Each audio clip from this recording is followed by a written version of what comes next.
guys, today we're here back again in DaVinci Resolve 16, and I'm trying something new with these next couple of tutorials. Instead of wasting a bunch of time talking, we're just going to get right into it. So let me know down in the comments if this is something you guys like, and if it is something you guys like, make sure you're following along, subscribing, and hitting that bell notification. But let's get right into this tutorial. It has been something I've seen a lot with Premiere Pro and After Effects of the floating body parts on TikTok. I'm not a TikToker, but I know that this is something people are wanting to see. So to get started with this, we brought our video clip down in our timeline. As you can see right here, I got this guy that's dancing, and what you want to do is find out where you want to create like your first freeze frame, like what part you want to be floating. And for me, I want his face to be floating like right here. And what you want to do after you figure out the spot that you want to be freeze framed, click on your clip, hit Alt on your keyboard, and drag up. You want to duplicate this clip, and now right click on it, come up to change clip speed, click freeze frame, and hit change. And what it's going to do is it's going to create a freeze frame on the right of your playhead, and on the left it'll be still a video. So you want to just select the video, delete it, and drag the playhead back. Alright, and that is our first step. Now once this is done, you want to highlight both of your clips. You want to right click, and you want to select new fusion clip. Once that's done, make sure your playhead is over your timeline or your clips, and you want to just come down and select the fusion tab. Alright, now that we are in fusion, we can see we have our media 1, media 2, our media out, and we'll just come over here up in the top right hand corner. You'll see these two double screens. We're going to select that just to see what we're working with. I want to put media 1 in my first viewer, so you're going to select your media 1 and push the number 1. That is going to bring it up into our first viewer, and our media out is our second viewer. That is going to be the final product. So our background, yellow is always going to be background, green is always going to be foreground. Got to remember that. We want our background layer to be the video, and we want our foreground layer to be the still frame. So with our media 1, our background, in the viewer 1, let's check to make sure it's the video, and it is. So we're good to go. We're going to come back up here to the right, make sure we select the single, and what I want to do is I want to bring this media 2 into viewer 2. So I want to hit select our media 2, hit the number 2 on my keyboard, and now if we pull this timeline through, we're going to see that this is all the still frame. What we want to do now is that we have this all selected. We want to make sure we have our media 2 selected, or the still image selected. You want to come up here to your toolbar, and we want to select Polygon Tool. That's going to instantly create a mask, as you can see. And what we want to do, because nothing is showing, is we want to invert it. So you come over to your inspector tab and hit invert. If you don't have your inspector tab open like this, all you have to do is hit inspector, and it will all come up. Alright, next step is you can use your scroller wheel. If you push it in, you can drag this all around, and if you hold control, you can zoom in. Next thing we want to do after we get it all sized up the way we want it is draw a mask around his face, because that is what we want to be floating. So I'm going to quick draw a mask. The more time you spend doing this, the better you make it look, the better this effect will be. But I'm going to speed this up so you guys don't have to sit and watch me mask. Alright, now that your mask is done, you can see that it cut its face out, or cut his face out. So what we have to do is come back to our inspector tab and hit the invert button, and that is going to bring his face back. And what we also can do to make this a little bit more seamless is just bring up the soft edge just a little bit. If you bring it up too much, it's going to make it disappear. We don't want that. We just want it just a little bit to kind of feather those edges and make them look a little less jagged. Alright, now that we have that done, this effect is almost done. All we have to do is click on our media out, our final product, and hit 2 to bring it back into the viewer. And let's scroll back out by holding control and using our scroller wheel. And as you can see, as we're floating around, that head is still there. So the first thing you can do, which is kind of cool, is let's go back and find out which frame that his head lines up perfectly, and it's going to be on frame 35. Now if we come to our media 2, select our media 2 node, hit shift spacebar, and type in transform, and add your transform node. Now what you can do is, with your transform node selected, your first thing you want to do is come over to your pivot and you want to adjust your pivot to be in the center of your face or whatever object you are masking out and creating like the floating effect. If you don't select the pivot to be in the center of the object, when you rotate it, it's going to be all over the place and it's not going to look good. So make sure your pivot is in the center of whatever you are going to have floating.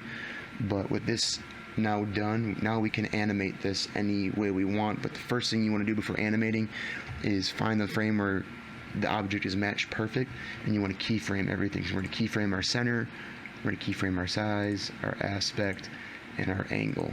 Now what we can do is come back to like our third frame, and we can like make the size bigger, we can drag it off the frame, and we can spin it a bunch. And now when we play it back, it should just spin right into frame.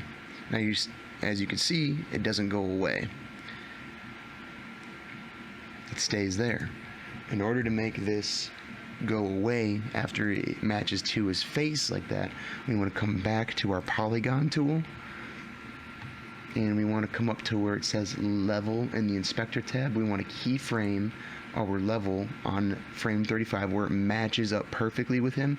Go one frame over by using the directional arrows on your keyboard, and you want to bring that level all the way down, and that will make this disappear. So now if we come back to the edit page, and let's watch this through and see how this looks. Boom. And that is the floating body part, like animated, moving. Now if you want this body part to just float and him to come into it, we can do that as well. So let's come back to Fusion.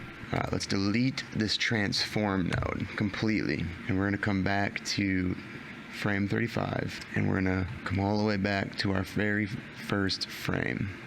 Now when we're back at our very first frame, what we want to do is we want to track an object in this frame. If this person wasn't moving and this was a complete locked off tripod shot, you wouldn't have to track anything. You could just have these items put in various positions on here, and when he moves into it, that could be your floating objects. But because he's moving, we need to track an object that stays consistently in the frame while he's walking. So what we want to do is, with your media 1 selected, we want to hit shift spacebar, and we're going to type in Planar Tracker. Now when our Planar Tracker is placed into our node tree, we want to select Planar Tracker.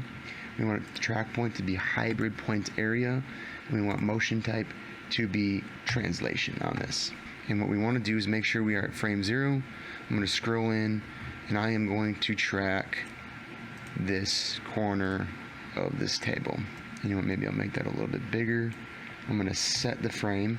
You always want to set your frame to frame so that it knows what frame you're starting at, and we are just going to track one frame at a time. I noticed that the tracks are always better when you do one frame at a time. Alright, and that's all we need to track, because I know that this effect is going to be gone after frame 35. So with this track going to frame 46, this is all we'll need tracked for this mask that we made. If you have items going all the way through and floating objects all the way through your whole clip, you'll need to track the whole entire clip. But for this, because I know that it's going to disappear after frame 35, this is all we had to do. Now with our planar transform selected, we want to push create planar transform, and what this is going to do is give us our transform data. And what we want to do with this is make sure our media 2, we pipe this into our planar transform 1, and we can pipe this into our merge 1, and now this object should be tracked. So the object is going to be tracked within our frame, but what we need to do now is we need to make sure it's going to line up with this guy's face on our last frame before it disappears. So to do that, after the planar transform, we're going to add in another transform node. So if you shift spacebar, you're going to type in XF. That's a shortcut for the transform node. Put that in, drag all this over, and now all you're going to do is zoom back in on this, select our transform node, and all you got to do is start adjusting the center. You just got to line it up so it looks good, just like that. And again, if you wanted this to be lined up on frame 35, we could hit our center keyframe, we could hit our size keyframe, and we could hit our angle keyframe and our aspect keyframe. We could come back to like frame 1, and we could like drag this over so it's just floating right there. Maybe bring it down a little bit.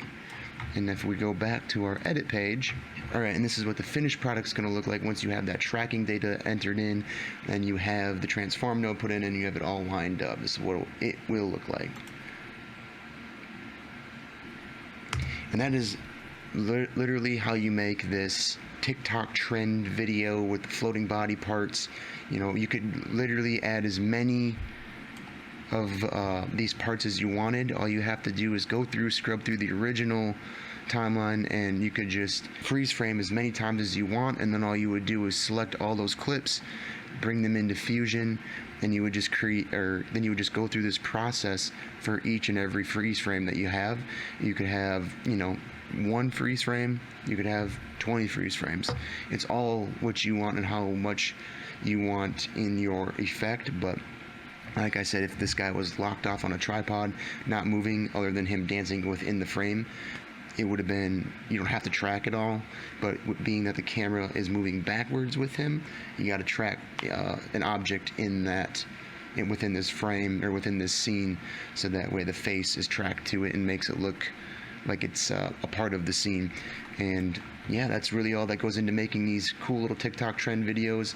Let me know what you guys think in the comments. If you guys like this faster format of tutorials, like I said, if you guys like this, we can keep them coming this way.